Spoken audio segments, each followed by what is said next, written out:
ازيك يا حبايب قلبي؟ يا رب تكونوا بخير ولا مش بخير، مش هتفرق من امتى حد سأل عليك. يلا، جالها المرض الوحش ولفت الدنيا كلها عشان تتعالج، ومحاولاتها باتت بالفشل. قال لها الدكاترة خلاص هتموت، الحقي اشبعي من الدنيا وودعي كل اللي بتحبيه. خافت وترعبت وفقدت الأمل، وكل ده وصلها لإيه؟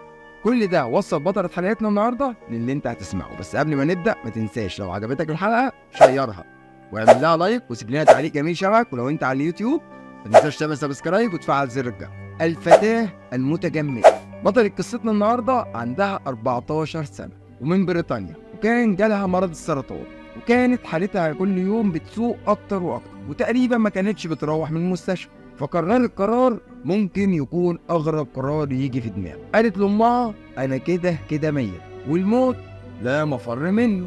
قالت لامها يا ماما انا قررت اني اجمد جسمي لغايه ما يلاقوا علاج للمرض بتاعي ده. امها في الاول طبعا رفضت الفكره تماما خوفا عليها، ومع كتر الحاح البنت امها وافقت وقررت تساعدها. الخطوه الاولى للموافقه على التجميد، الام راحت للمحكمه عشان تطلب من المحكمه انها توافق للمستشفى انها تعمل عمليه التجميد اللي هي العمليه المستحيله والمرعبه جدا. المحكمه رفضت الطلب وقالت ان هو طلب غريب من نوعه وانه يعتبر طلب انتحار. بعد رفض المحكمه البنت ارسلت رساله للقاضي مؤثره جدا.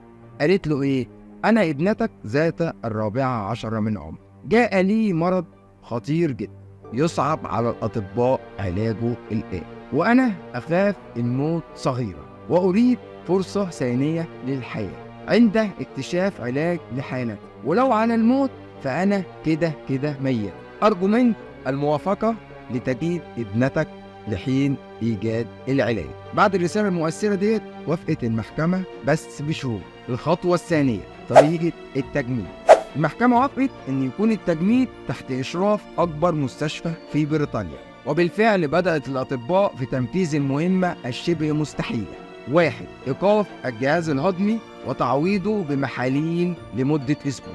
2. إفراغ القولون من جميع الفضلات الموجودة فيه عن طريق حقن شرجية متتالية. 3. أثناء تجهيز الفتاة قاموا بصنع صندوق على مقاس جسد الفتاة فيه فتحات لإدخال الأسلاك عشان تاخد الأكسجين لإنعاش الجهاز التنفسي. 4. قاموا بتخدير الفتاة ووضعها في الصندوق وسحب الدم من جسدها تدريجيا.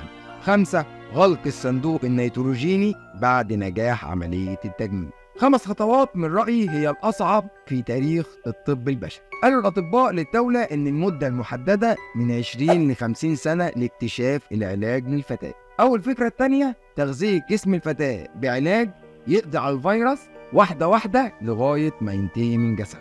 استيقاظ الفتاة.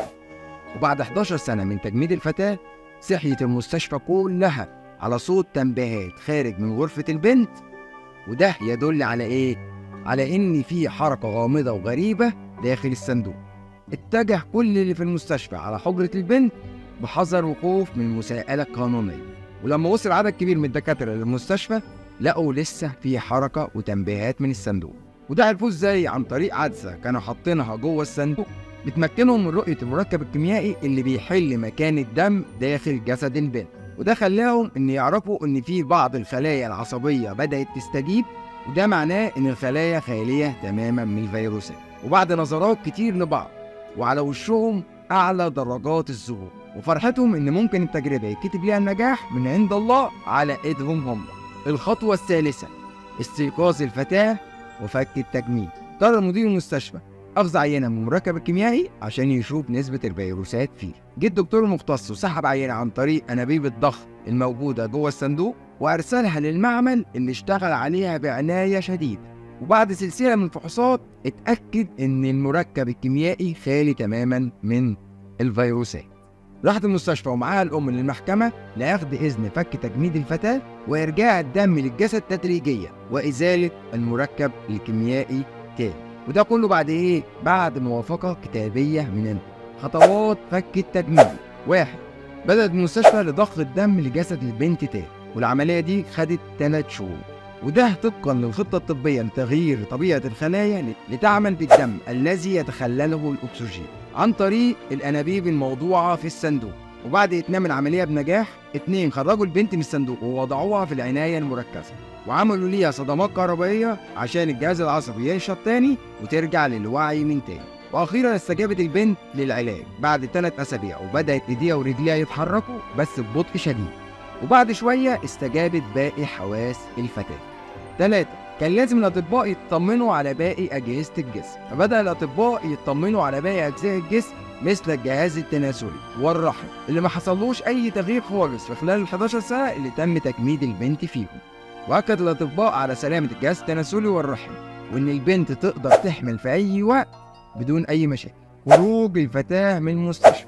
خرجت البنت من المستشفى على كرسي متحرك، وانتظمت في العلاج الطبيعي عشان ترجع للوعي والمشي من تاني. وفعلا بعد فترة صغيرة شفاها الله عز وجل، وكأنها لم تغيب عن عالمنا 11 سنة. قدرة الله عز وجل اللي ألهم الفتاة لفكرة التجميد اللي هي تقريبا شبه انتحار، وإيمان الفتاة إن الموت حق. بس ليه ما نحاولش نتعالج ونعمل اللي علينا لآخر لحظة؟ ليه الأمل جوانا يموت ونسلم للموت بسهولة؟ وأخيرا توفيق الله سبحانه وتعالى للأطباء، وجعلهم الله سبب في شفاء طفلة صغيرة 14 سنة كانت هتتحرم من الدنيا بسبب مرض لعين. قال عنه طفل ذات يوم: يا رب السرطان يجيله سرطان ويموت. كل ده من صعوبة علاج. ربنا يشفي كل مرضانا ويسترها على الكل، ويشفي جميع أطفال العالم. تم التعتيم على الأمر من جهة الحكومة عشان مش كل حد عنده مرض يتم للتكنيك الخطير والمكلف جدا ده. بيقولوا وقتها ان تم استخراج شهادة جديدة للبنت ونقلها هي وأسرتها كلها لمكان آخر علشان الموضوع ينتهي. وفي النهاية إن الله يحيي ويميت وهو على كل شيء قدير. أنا تعبت جدا في الحلقة، فقدرني وسيب لي تعليق جميل شبهك، وشير الحلقة ديت لو عجبتك. ولو أنت على اليوتيوب اعمل سبسكرايب وفعل زر الجرس. ولو أنت على الفيسبوك تابعنا على صفحتنا وعلى مواقع التواصل الاجتماعي الفيسبوك والانستجرام. سلام.